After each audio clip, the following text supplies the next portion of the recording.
Did you know that 95% of people are wearing the wrong size running shoe? And most women are wearing shoes far too small for them, and most men are wearing shoes far too big for them? We're going to take a look at finding the right size running shoe.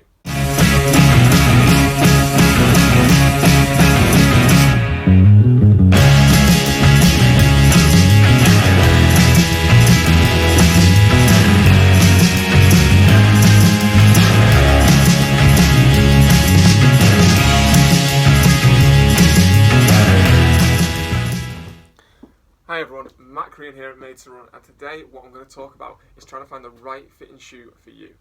So one of the biggest things we see is that people are wearing the wrong size running shoe, and with that they're usually suffering from either black toenails or blisters because it's too big, or black toenails because it's too small. So traditionally, what people sort of used to do is buy the same size as your traditional shoe. Now obviously that's not the case in a running shoe. What you're sort of looking for is something that's got the room for your feet to expand as you run in them, because as your feet warm up, they swell a little bit and they expand, and therefore you need that little bit more room than your everyday sort of work shoe or something like that. Now, traditionally, people might say, go up half a size or a full size, and that'll work. Now, that in principle is fine. But obviously every brand differs slightly in its sizing, and even within a line of within a brand, its own line of shoes, they might differ as well. And the reason behind that is because they use different manufacturing plants, and at those different plants, they might have a slightly different last that they're building the shoes on. It might only differ by the tiniest little bit, a millimeter here or there, but that obviously can alter slightly the sizing of the shoes. So the way we measure shoes in store is basically a rule of thumb, and that's great for you as well, because no matter where you're buying your running shoes, whether it's here at Made to Run or at another specialist store somewhere else, you can check the size of your shoes yourself using your own thumb, because that isn't going to change in size. Whether the shoes change and differ between brands and things like that, or within their own line, your thumb is not going to change its size. So what you want is at least half a thumb's width between your longest toe and the end of the shoe. That will give you enough room there, so you shouldn't end up with black toenails or anything like that.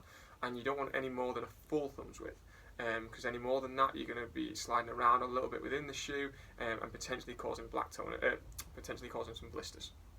So use that rule of thumb to check the measure of your shoes.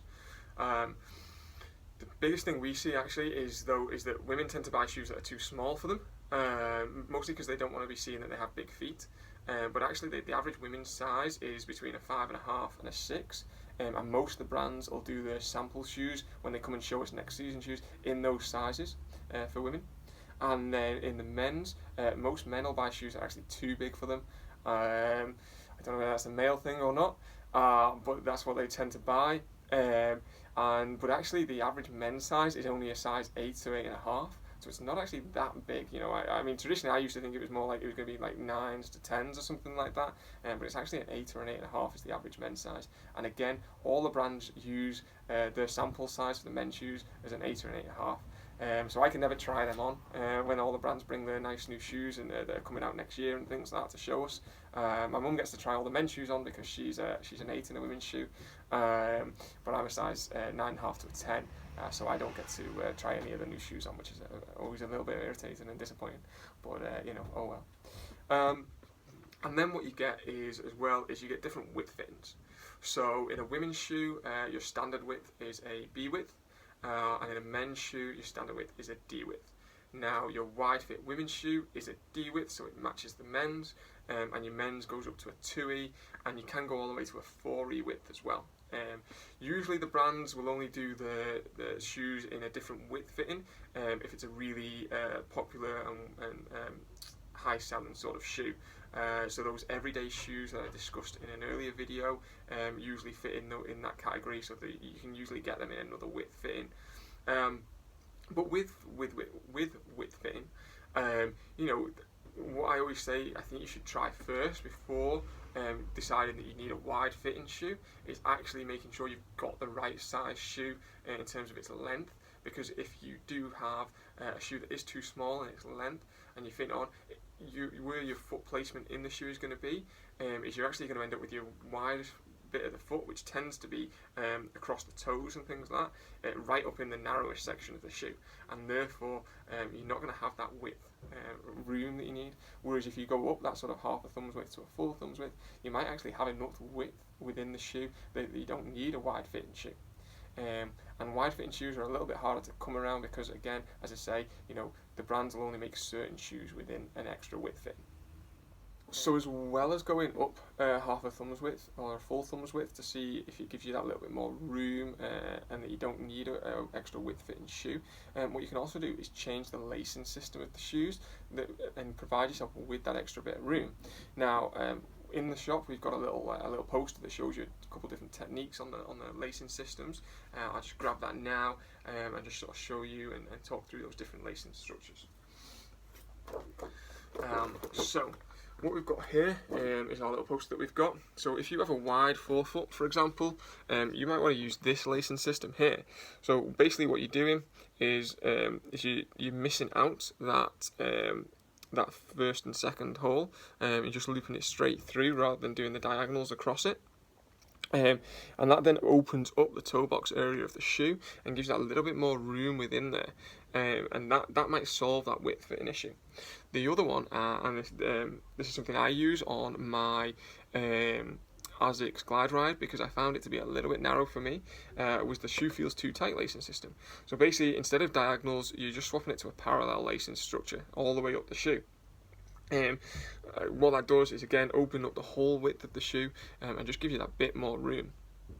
Now, obviously, if you've gone up half a thumb's width or a full thumb's width, what you might actually find is you find the heel slipping a little bit. Because of that, because obviously you've gone up to give you the room at the toes so you don't end up with blisters or black toenails, but now the heel feels like it's slipping a little bit. And it's not because the shoe's too big, because it's clearly not. But what it is because now it just feels a little bit bigger. And what you want to do there is you want to do that heel slipping lace system here. And what you're using there is using that final hole of your shoe that you don't tend to lace up or use. You're using the final eyelet. You're creating a little loop there and then basically threading it through. And what that does is instead of tightening the whole shoe and making the shoe feel like it's tight around your foot, you're just lacing around the heel and locking that heel in place more. And it's just try that one out and you'll see significantly how that alters the feel of the shoe.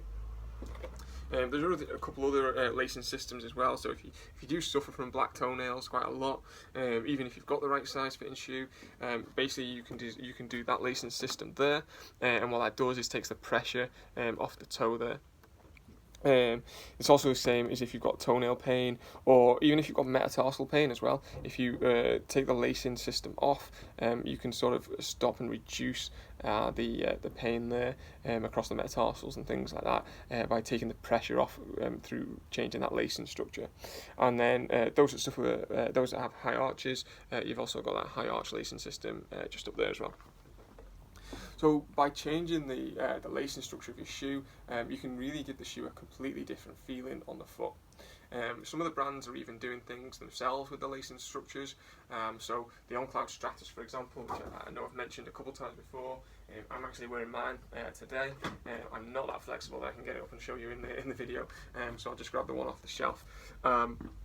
But you can see it's got that star lacing system, and the way the reason it does that is it wants to take the pressure off those metatarsal bones when you're lacing it and tightening the shoe up.